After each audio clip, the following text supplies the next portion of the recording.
내가 주 안에서 크게 기뻐함은 너희가 나를 생각하던 것이 이제 다시 싹이 남이니 너희가 또한 이를 위하여 생각은 하였으나 기회가 없었느니라. 내가 궁핍함으로 말미암은 것이 아니니라. 어떠한 형편에든지 나는 자족하기를 배웠노니 나는 비천에 처할 줄도 알고 풍부에 처할 줄도 알아. 모든 일 곧 배부름과 배고픔과 풍부와 궁핍에도 처할 줄 아는 일체의 비결을 배웠노라. 내게 능력 주시는 자 안에서 내가 모든 것을 할 수 있느니라. 아멘. 제가 전방에 철원에서 군 생활을 했습니다. 막 추울 때는 얼음 깨고 물이 동파돼 가지고 강에서 목욕도 하고 그랬었는데, 아침에 점호를 하면 군인들이 항상 하는 게 있어요. 연병장에 모여서 뭐 하는지 아십니까?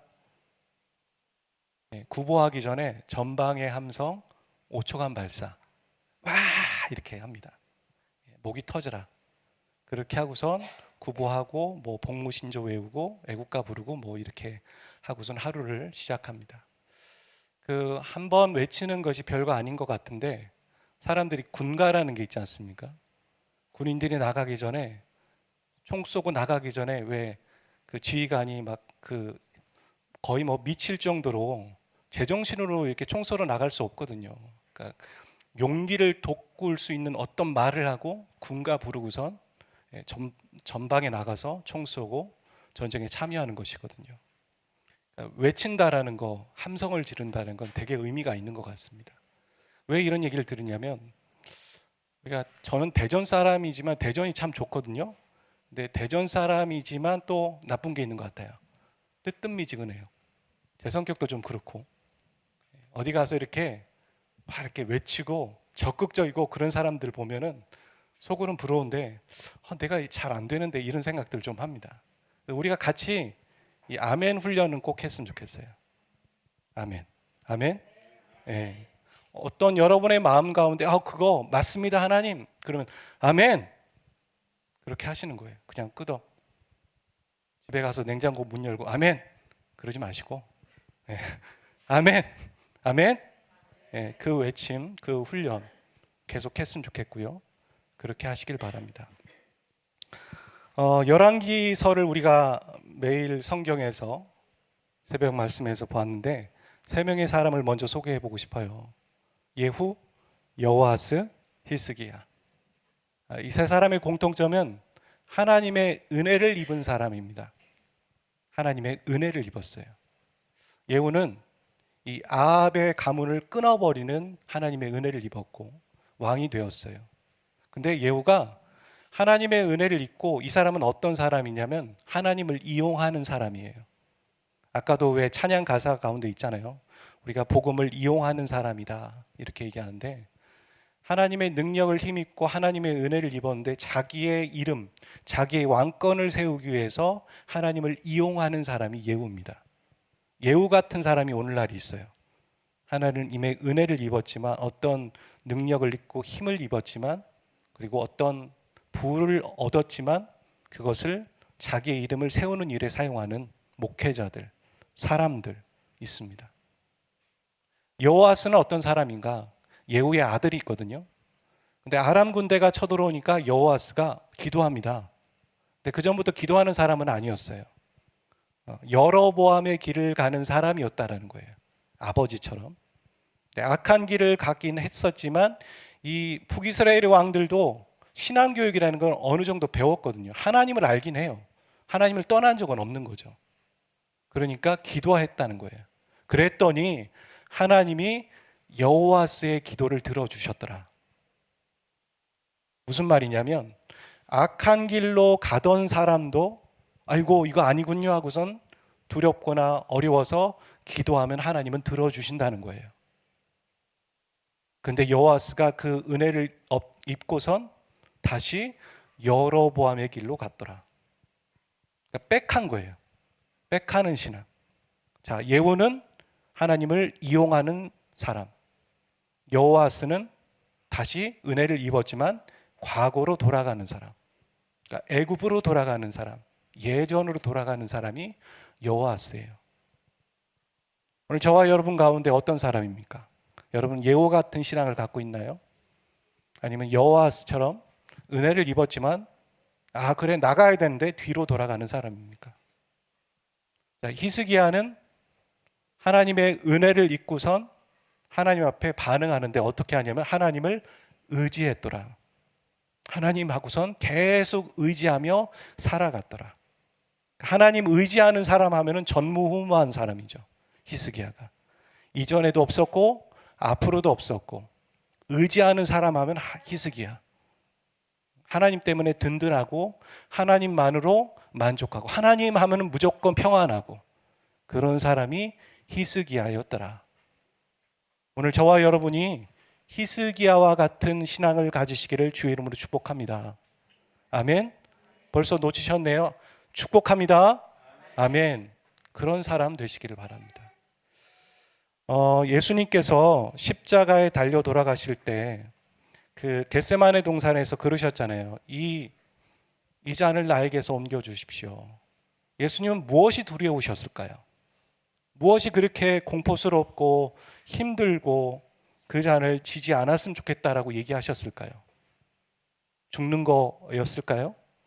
근데 여기서 얘기하는 예수님의 죽음과 우리의 죽음이 같을 거라고 생각하시면 안 돼요. 우리는 죽는 게 두렵다 이렇게 생각하는데 예수님의 죽음은 하나님과의 단절이 두려웠던 거예요. 하나님에게서 끊어진다라는 거. 하나님에게서 3일 동안 끊어진다라는 게 두려웠다는 거죠.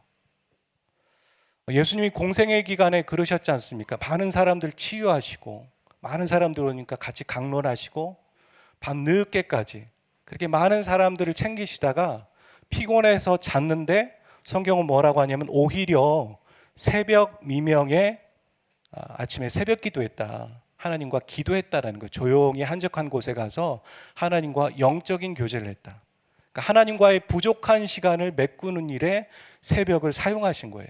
그러지 않으면 그분은 사역할 수 없는 거예요. 그러지 않으면 사람들을 만날 수 없는 거예요. 그만큼 예수님의 어떤 이 원동력은 하나님과의 영적인 교제였던 거죠. 근데 그것이 끊어지는 게 그분에게는 우리가 얘기하는 생명의 죽음보다 더 두렵고 더 힘든 거죠. 그게 바로 예수님의 죽음이었습니다. 그것을 단편적으로 얘기하는 그 예수님의 말씀이 요한복음 17장에 보면 이렇게 나와요. 아버지여, 아버지여 내 안에 내가 아버지 안에 있는 것 같이 그들도 다 하나가 되어 우리 안에 있게 하사 세상으로 아버지께서 나를 보내신 것을 믿게 하옵소서. 내게 주신 영광을 내가 그들에게 주었사오니 이는 우리가 하나 된 것 같이. 예수님과 하나님은 하나라는 거예요. 그 하나 된 것을 끊어버리는 게 바로 십자가의 죽음이었던 것이죠.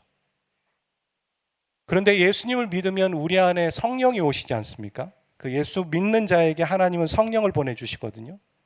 근데 성령이 우리 옆에 계신 게 아니죠. 분명히 성령이 우리 안에 계신다는 거예요. 안에. 한 번도 그거 생각해 보지 않으셨죠? 옆에 계신 게 아니라 안에 계시는 거예요. 믿는 자 안에 거하신다라는 건 시사하는 바가 되게 큽니다. 이 말은 믿는 자가 성령과 항상 떨어질 수 없다는 거예요. 근데 성령을 성경에서는 두 가지로 표현해요. 하나님의 영, 그리고 그리스도의 영. 그러니까 하나님의 마음, 심정을 알 때 성령, 그리고 그리스도를 증거하는 영이신 성령. 그래서 그리스도의 영, 하나님의 영이거든요. 그러니까 하나님이 우리 안에 성령으로 거하시는 거죠. 그러니까 하나님은 우리와 떠나지 않고 영원히 세상 끝날까지 내가 너희와 항상 함께 하겠다 예수님이 하셨던 것처럼 떠나지 않기 위해서 우리 안에 거하고 계시는 겁니다. 그러니까 우리가 어린아이들이 왜 갓난아이들이 이제 커가면은 부모가 신이 아니라는 걸 알게 되잖아요. 그게 동심이 파괴된다는 거죠. 어렸을 때 이 갓난아이는 부모가 신인 줄 알아요. 의식적으로는 아니라 무의식적으로. 그러다가 아이가 크면서 우리 엄마는 우리 아빠는 신이 아니구나. 나와 같은 인간이구나. 그리고 독립을 해버리기 시작합니다. 그게 청소년 시기고요. 독립을 하는 거예요. 그러면 아이가 크고 성인이 되면 독립을 해야죠. 정서적으로 독립하고 또 물리적으로 독립을 하는 게 맞습니다. 그런데 우리가 영적으로 성장한다고 해서 하나님과 독립하는 게 맞냐는 거예요. 우리가 나이가 먹었습니다. 하나님, 제가 이 정도 나이 먹었으면 이제 좀 독립을 해야죠. 그게 아니라는 거예요. 그게 아니기 때문에 성령께서 우리 안에 거하고 계시는 거예요. 그거와 다른 거다. 하나님은 신이신 거죠. 창조주 하나님. 그래서 영원히 우리와 함께 하시고 그리스도인이 하나님과 떠나서는 결코 살아갈 수 없다라는 겁니다. 그걸 표방하는 게 바로 예수 믿을 때 성령께서 옆에 계시는 것이 아니라 우리 안에 계시고 영원히 함께하고 계시다. 바울은 이 예수님과의 이것을 함께한다는 걸 연합이라고 설명했어요. 연합. 예수님과 하나님이 연합하셨듯이 우리도 예수님과 연합한다. 이런 신학, 바울이 이것을 이해하기를 연합이라고 표현했단 말이에요. 로마서 6장 5절을 보세요. 읽어보겠습니다. 시작. 만일 우리가 그의 죽으심과 같은 모양으로 연합한 자가 되었으면 또한 그의 부활과 같은 모양으로 연합한 자가 되리라. 우리가 이거 침례식 할 때 이 말씀 읽었거든요. 침례에 대한 얘기인데 이게 바로 우리가 얘기하는 물리적인 침례가 아니라 먼저 영적인 침례를 받는다는 게 이런 거라는 거죠. 구원받는다는 게 예수님과 내가 연합하는 거다. 하나 되는 것이다. 그거예요. 그리고 5장 32절 33절도 이렇게 얘기해줘. 이 비밀이 코도다. 나는 그리스도와 교회에 대해 말하는 것이다. 그러니까 남편과 아내에 대한 연합을 얘기하는 거 같지만 그게 아니라 내가 이 말을 하고 있는 이유는 부부 세미나 하는 게 아니라 그리스도와 교회, 그러니까 나와 그리스도가 연합하는 것에 대한 얘기를 설명하기 위해서 부부관계를 얘기하고 있는 것이다. 부부는 서로 다른 객체잖아요. 다른 인격체고. 예수님과 나는 다른 인격체예요. 그런데 그 두 사람이 연합하는 게 참 신비롭다. 놀랍다. 이게 비밀이 시크릿이 아니죠. 영어 성경에는 미스테리로 되어 있죠. 이 참 신비롭다. 이 신비로운 일이 우리가 구원받을 때 이루어진 것이다. 그러니까 예수님도 연합을 얘기하고 있고 예수님과 하나님은 결코 떠날 수가 없다라고 연합을 얘기하고 있고 우리가 예수 믿을 때 성령이 오심으로 하나님과 우리가 연합하고 떠날 수 없다라고 얘기하고 있고 그것을 바울은 그게 연합이다. 이 비밀이 크도다. 그렇게 말하고 있어요. 그리고 빌립보서 오늘 우리가 읽었던 4장 13절 내게 능력 주시는 자 안에서 내가 모든 것을 할 수 있다라는 이 말이 이 위에서 얘기했던 로마서와 에베소서와 이 같은 얘기예요. 근데 우리는 이 말씀을 다르게 해석하죠. 능력에 초점을 맞춰서 그분이 나에게 능력 주시면 내가 모든 걸 할 수 있어. 어떤 그 마인드 컨트롤 같은 이런 말씀으로 우리는 이 말씀을 이해하는데 바울은 그렇게 말한 게 아니에요. 그래서 우리가 성경을 읽을 때 텍스트만 보면 안 되고 컨텍스트를 봐야죠. 전후 맥락을 살펴봐야 합니다. 우리가 대표적으로 오해하는 말씀이 욥기 말씀이잖아요. 내 시작은 미약했지만 끝은 창대하리라. 이 말이 되게 듣기는 좋은데 텍스트로 딱 끊었을 때 근데 그게 바로 욥이 고난받을 때 욥의 친구가 비아냥거리면서 했던 말이에요. 그 비아냥거리면서 했던 말을 식당에 걸어놓으면 안 되죠. 좋은 구절이라도 그게 성경에서 나온 말이라면 그거 쓰면 안 됩니다. 비아냥거리면서 했던 말이니까. 그런 것좀 4장 13절만 딱 때려서 보면 그런 말인 것 같지만 전후 맥락을 봤을 때 그런 말이 아니라는 거예요. 오늘 제가 여러분과 무슨 얘기를 하고 싶은 거냐면 그리스도인의 아주 기본적이면서 중요한 영성을 얘기하는 거예요. 영성. 그리스도인이라면 이런 영성을 가져야 된다. 그 말을 하고 싶은 거예요. 빌립보 교회는 바울과 좀 특별한 관계에 있었습니다. 빌립보 교회는 바울이 선교 여행할 때 후원을 했고요. 그런데 그가 로마 감옥에 갇혔다고 하니까 우리가 살펴본 것처럼 옥바라지를 하기 위해서 그 에바브로디도를 보냅니다. 오늘날에도 쉽지 않은 결정이죠. 그런데 아주 특별한 애정과 관심이 있지 않으면 그렇게 할 수 없었을 거예요. 다른 교회는 그러지 않았는데 다른 교회는 기도했겠지만 그게 아니라 기도를 넘어서 후원하고 옥바라지를 하기 위해서 사람을 보냈다? 이거 특별한 관계예요. 빌립보 교회는.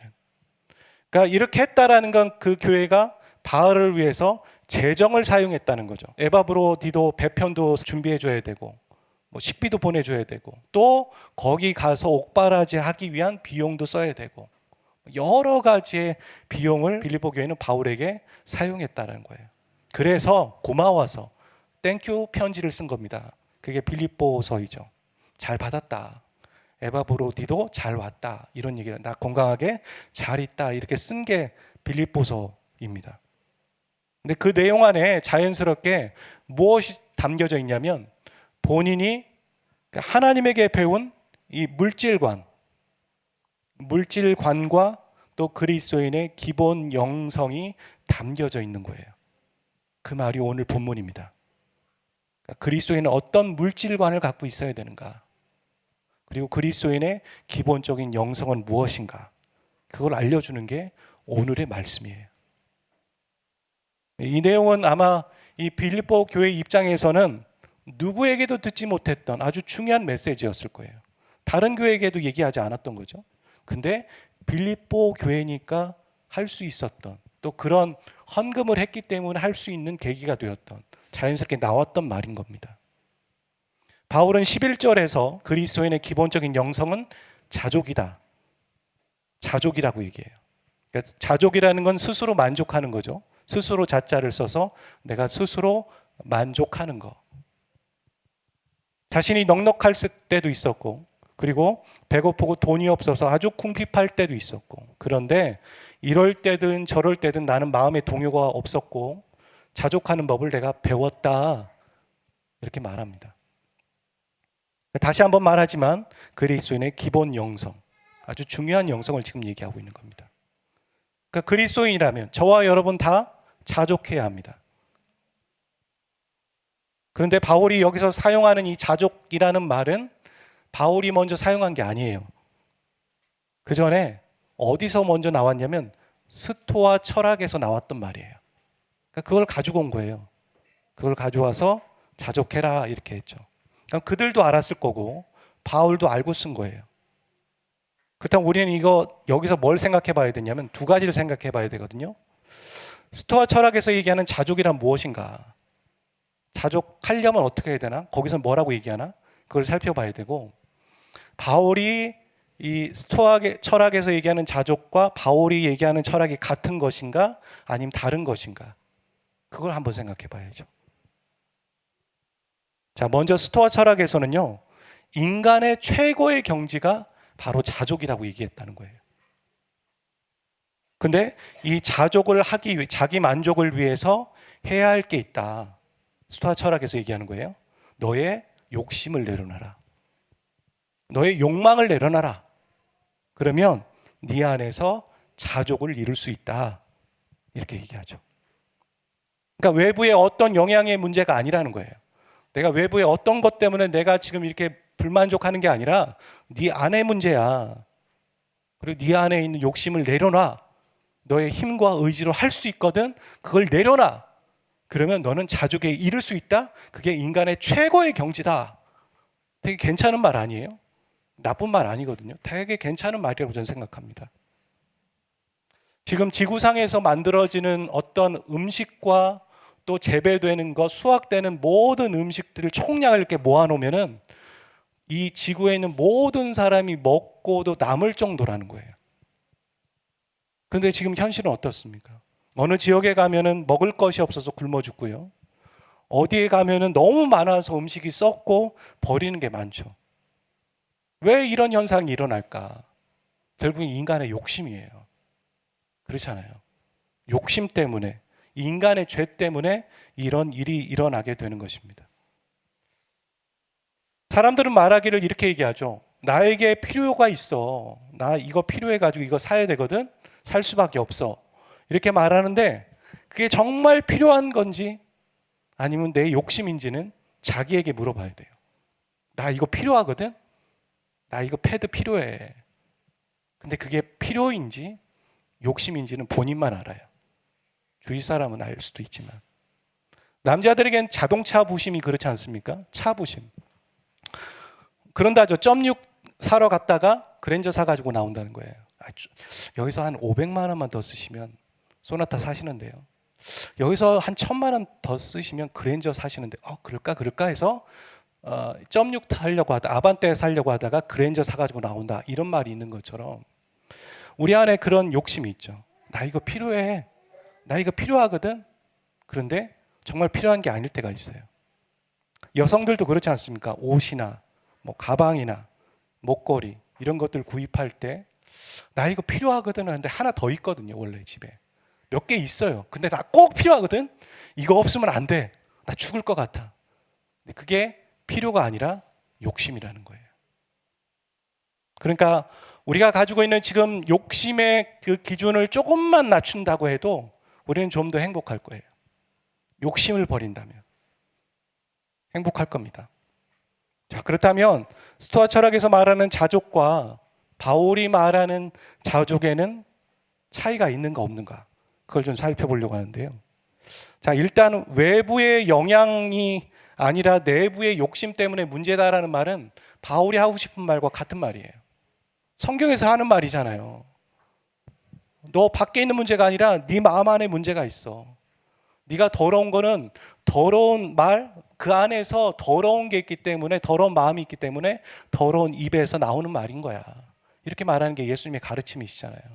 그래서 지나가는 여성을 보고 음욕을 품은 것도 가늠한 것이다 이렇게 말하고요. 그러니까 우리 안에 있는 문제다 그렇게 말하는 건 스토아 철학에서 하는 말이나 성경에서 하는 말이나 같은 말이에요. 그런데 차이가 있습니다. 뭐냐면 이 스토아에서 얘기하는 것은 자족을 이루기 위해서 뭐라고 얘기했다고 했습니까? 너의 의지, 너의 힘으로, 너의 결정에 의해서 그거 할 수 있어 라고 말하는 거예요. 너 할 수 있어. 화이팅! 할 수 있어. 이게 바로 스토아 철학에서 하는 말입니다. 근데 바울이 지금 빌립보 교회에게 얘기하는 자족은 그게 아니라 내가 자족하는 법을 배웠다. 근데 그것은 바로 내가 능력 주시는 자 안에 있어서 내가 예수 안에 있었기 때문에 내가 예수님을 통하여서 그 자족을 배울 수 있었다. 그렇게 말하고 있습니다. 이게 아주 중요한 차이죠. 내가 예수님이 없었다면 내가 부유할 때 아마 교만하고 주님을 모른다고 떠났을 거야. 내가 너무 가난해가지고 전도여행 포기하고 싶었고 돌아가고 싶었을 거야. 도망갔을 거야. 그런데 내가 예수님 안에 있었기 때문에 내가 예수님과 연합했기 때문에 예수님이 나에게 그것을 가르쳐 주셨고 자족하는 법을 배워서 오늘 내가 여기에 있다. 그렇게 말하고 있는 게 바로 내게 능력 주시는 자 안에서 내가 모든 것을 할 수 있느니라는 말이에요. 여러분 무슨 차이가 있는지 아시겠습니까? 그 사람 안에, 그 사람의 인생에 예수가 있는가 없는가. 칭의 받은 거랑 다른 얘기예요. 칭의 받고선 교회 떠나고 예수님 떠나는 사람 많아요. 예수님 영접했지만 예수님과 상관없이 살아가는 사람 많아요. 교회 안에 있지만 사역한다고 하지만 예수님과 상관없이 예후처럼 자기의 이름을 높이는 사람 많아요. 그게 아니라 예수님과 함께 있는가? 예수님과 연합하고 있는가? 내가 예수님 안에 있는가? 그건 다른 얘기라는 거죠. 여기서 제가 스토아 철학 계속 말했잖아요. 이건 어떤 특정 철학만이 우리에게 가르쳐주는 말이 아니에요. 이 세상의 가르침이 다 그렇습니다. 사단이 이 세상의 학문과 어떤 사조와 어떤 이념을 통해서 우리에게 가르쳐주는 말이 뭔지 아십니까? 너 할 수 있어. 인간은 대단하다. 인간은 능력이 많다. 인간이 얼마나 위대한데. 그 인본주의 가르쳐주는 겁니다. 인간은 대단해. 그렇게 말하면서 하나님 없이도 살 수 있다. 인간이 만들어 놓은 기술로 다 살 수 있다. 인간이 예측하는 걸로 다 살 수 있다. 그러니까 하나님 믿을 필요 없다. 그런 이상한 거, 신비적인 거 그런 거 할 필요 없다.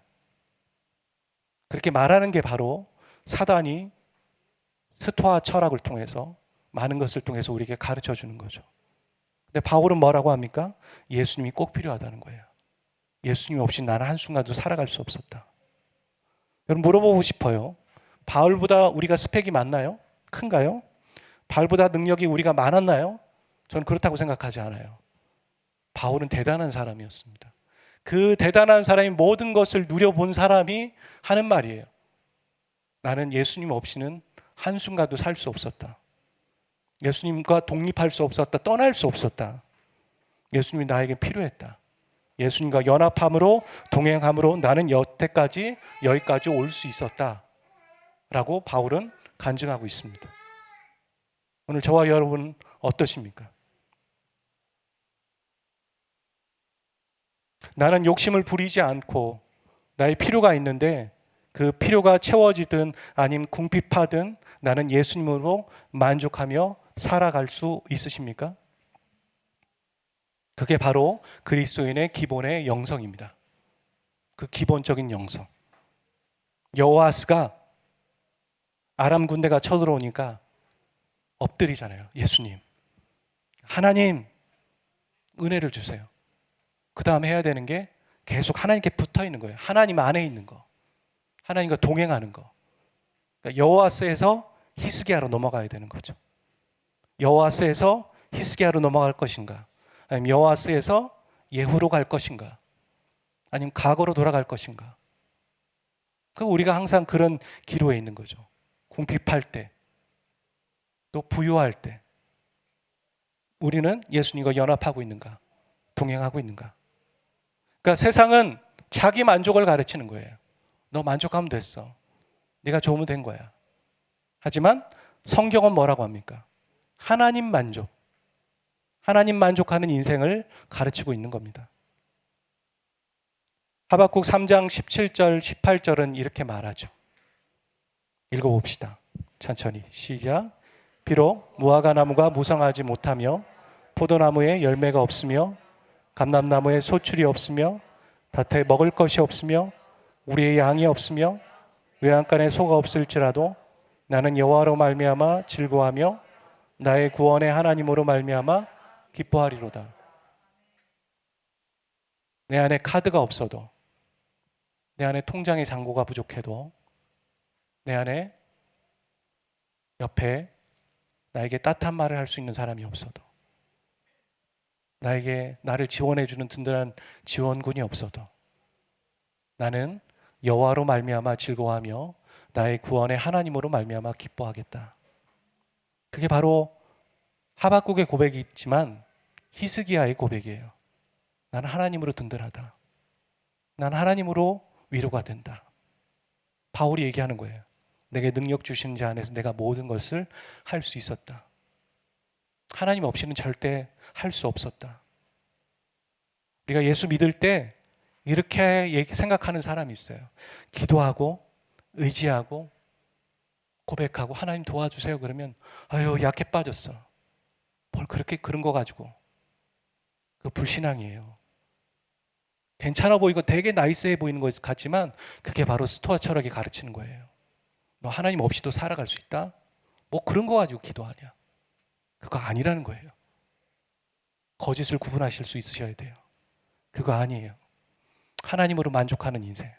여러분 이게 기본이 되어야 그 다음이 있는 겁니다. 우리의 기본의 영성. 하나님으로 만족하는 인생. 여러분 천국은 무엇이겠습니까? 우리가 죽어서 가는 천국엔 뭐가 있겠습니까? 이런 거 없어요. 하나님이 계세요. 그러니까 하나님으로 만족하는 인생으로 살아가다가 천국을 가야 천국에 익숙한 거예요. 하나님으로 만족하는 인생으로 살아가지 못하는데 천국 가기가 어려워요. 천국 가면 부작용이 있겠죠. 그래서 갈 수 없는 거예요. 그런 인생은. 하나님으로 만족하는 인생. 여러분, 돈이 여러분에게 만족을 주지 않습니다. 여러분의 배우자가 여러분을 영원히 책임지지 않습니다. 여러분, 그것이 아닙니다. 하나님이 여러분을 책임지십니다. 그래서 하나님으로 만족하는 인생 되시기를 바랍니다. 하나님께로 돌아오십시오. 말씀으로 돌아오십시오. 여러분이 지금 여호와스처럼 여로보암의 길을 갔지만 어려움이 있어서 기도하신다면 하나님이 은혜 주실 겁니다. 왜냐하면 하나님이 왜 은혜를 주시냐면 죄인이 주님께 돌아왔을 때 그것을 정말 기뻐하시는 분이 하나님이시기 때문입니다. 그래서 돌아오면 속도 없으시지 은혜를 주십니다. 그거 이용하지 마십시오. 주님, 제가 돌아가지 않겠습니다. 주님, 제가 배반하지 않겠습니다. 다시 주님 붙잡고 빠타하겠습니다. 히스기야처럼 그런 믿음으로 살겠습니다. 그렇게 고백하시는 우리 베델 성도 한 분 한 분 되시길 바랍니다.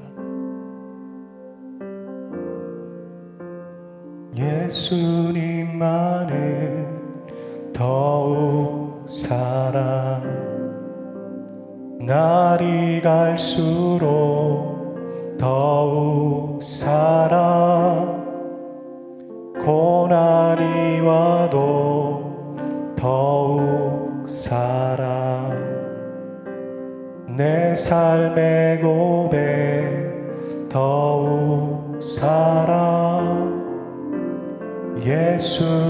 예수님만은 더욱 사랑, 날이 갈수록 더욱 사랑, 고난이 와도 더욱 사랑, 내 삶의 고백 더욱 예수님만은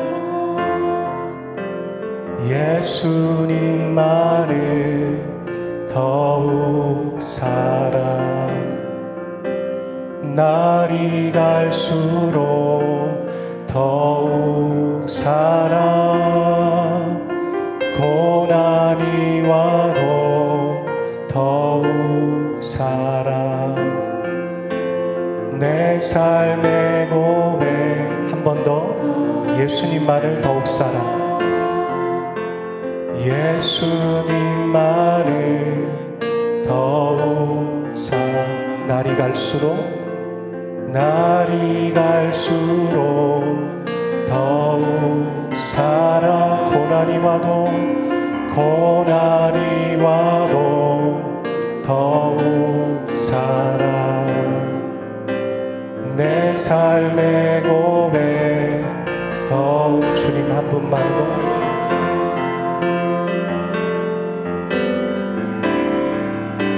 주님 한 분만 더욱 사랑, 그 무엇보다 더욱 사랑, 그 누구보다 더욱 사랑, 내 영의 고백 더욱 주님 한 분만으로, 주님 한 분만 더욱 사랑, 그 무엇보다 더욱 사랑, 그 누구보다 더욱 사랑, 내 영의 고백 더욱, 나 사는 동안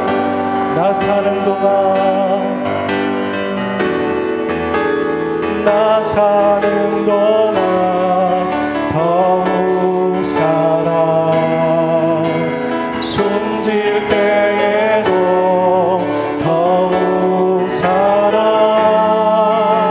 저 천국에서 더욱 사랑, 친구의 고백 더욱, 예수님만을 더욱 사랑, 예수님만을 더욱 사랑, 날이 갈수록 더욱 사랑, 고난이 와도 더욱 사랑, 내 삶의 고백 더욱 주님 한 분만 더욱 사랑,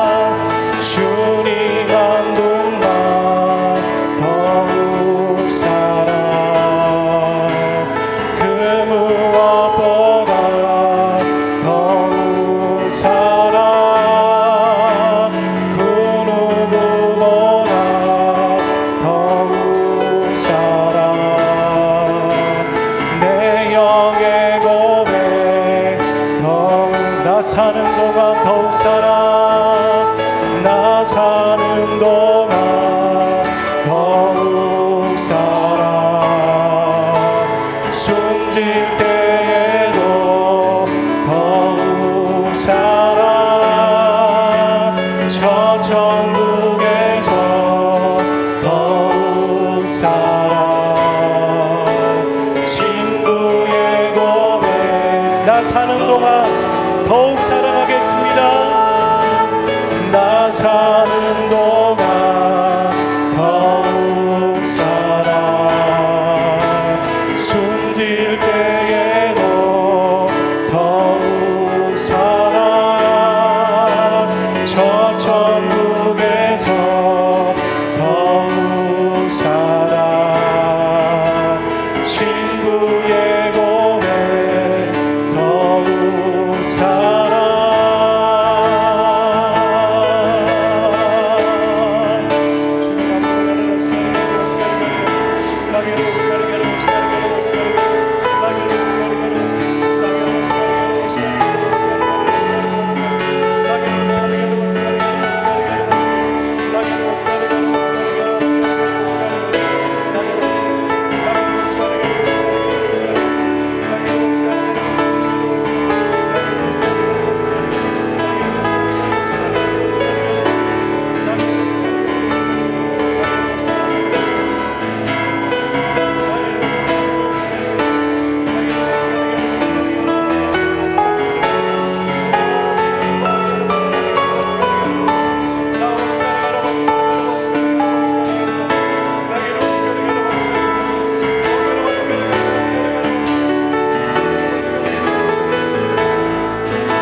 예수님만은 더욱 사랑 날이 갈수록 더욱 사랑 고난이 와도 더욱 사랑 내 삶의 고백 더욱 사랑 예수님만은 더욱 사랑 여러분 예수님과 함께 거하기를 위해 기도합시다. 예수님 안에 있기를 위해 기도합시다. 예수님과 내가 하나 되기를 위해 그것이 나의 최고의 목표이며 주님 더 사랑하는 것이 나의 최고의 원칙이고 기준이라고 그렇게 고백하며 나갑시다. 주님, 주님의 마음을 나에게 허락해 주십시오.